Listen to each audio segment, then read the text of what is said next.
Eliminating the wrong things from your life won't change anything. Because most people don't suffer from the big disasters. They suffer from the small patterns they defend every day.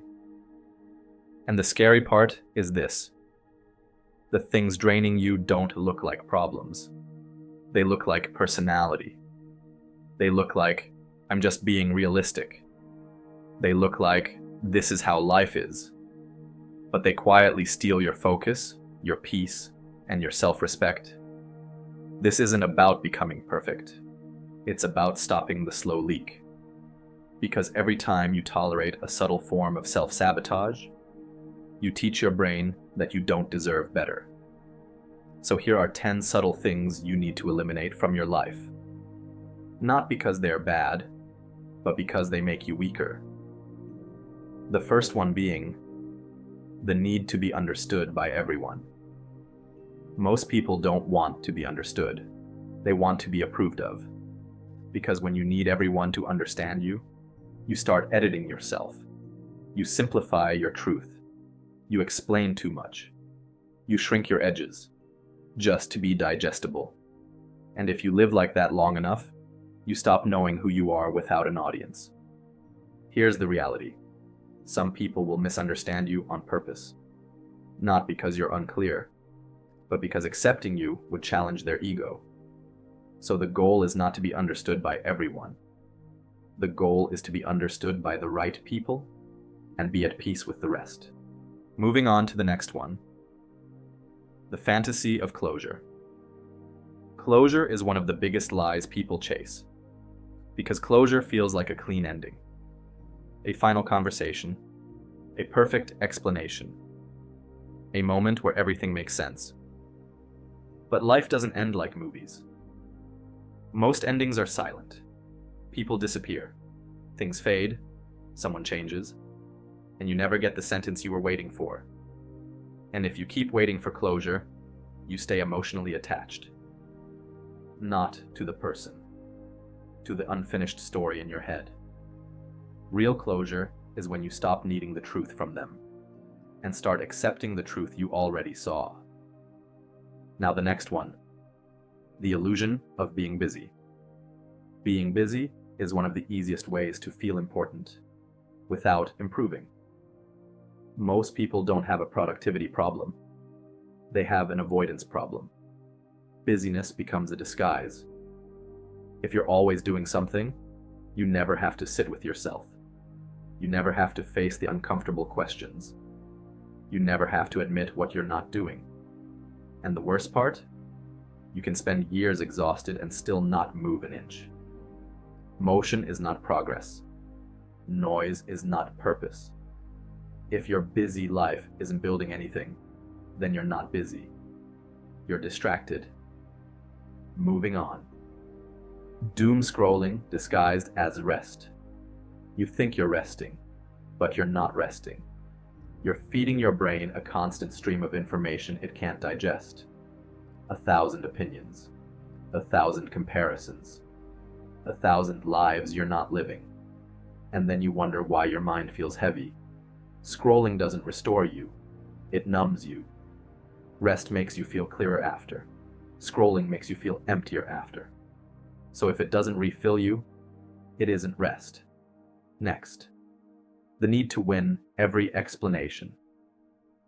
This is one of the most common forms of hidden ego. The need to win every explanation is not intelligence. It's insecurity dressed as logic. Because when you need to prove your point every time, you're telling yourself, if they don't agree with me, I'm not safe. But here's the truth. Some arguments aren't misunderstandings. They're power games. And when you keep explaining yourself to someone committed to misunderstanding you, you don't gain clarity. You lose dignity. Peace is not losing. Walking away is not weakness. Sometimes the strongest thing you can say is nothing. Moving on to the next one. Waiting to feel ready. This one destroys more lives than failure ever will. Because ready is a feeling people chase to avoid responsibility.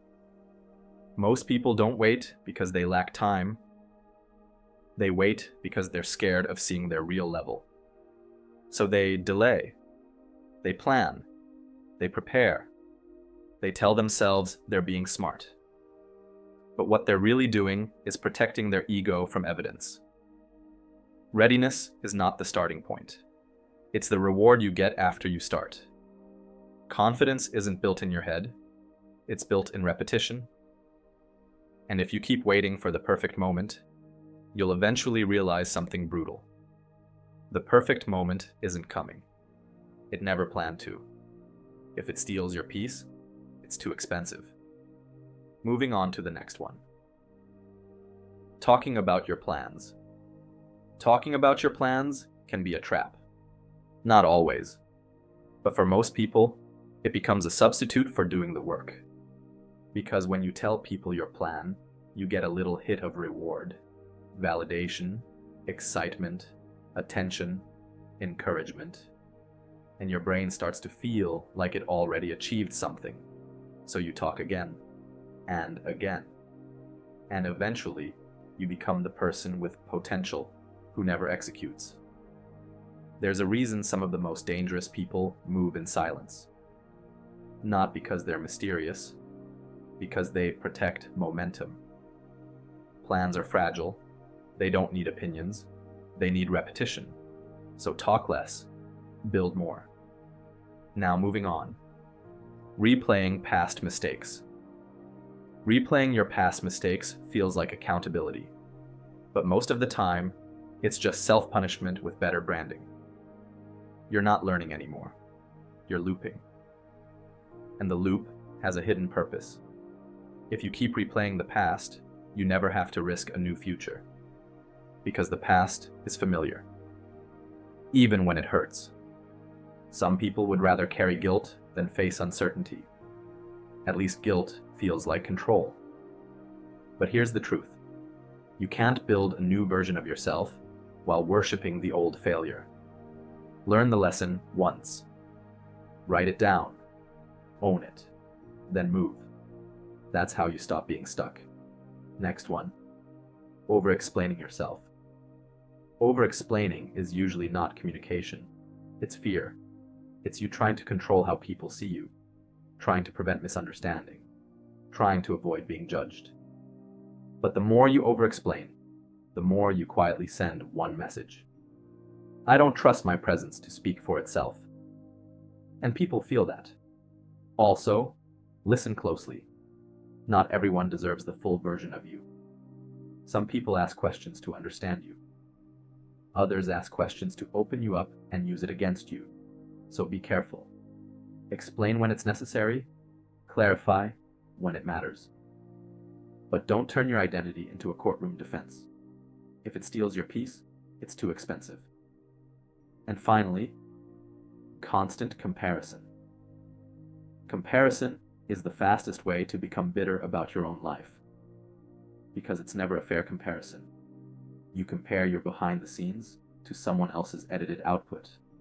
You compare your beginning to their peak. You compare your current chapter to their highlight. And then you call it motivation. It's not motivation, it's mental vandalism. Comparison doesn't push you forward. It makes you resent the road. And here's the part nobody wants to admit. Even if you become successful, comparison doesn't disappear. Success doesn't remove insecurity. It just gives insecurity a higher budget. So if you want peace, you have to stop measuring your life with someone else's ruler. These aren't dramatic problems. That's why they survive. They hide inside normal behavior, inside your routines, inside the stories you repeat. But your life will always reflect what you tolerate. So eliminate what weakens you. Not to become perfect, but to become free. Because the truth is, you don't need a new life. You need a cleaner mind.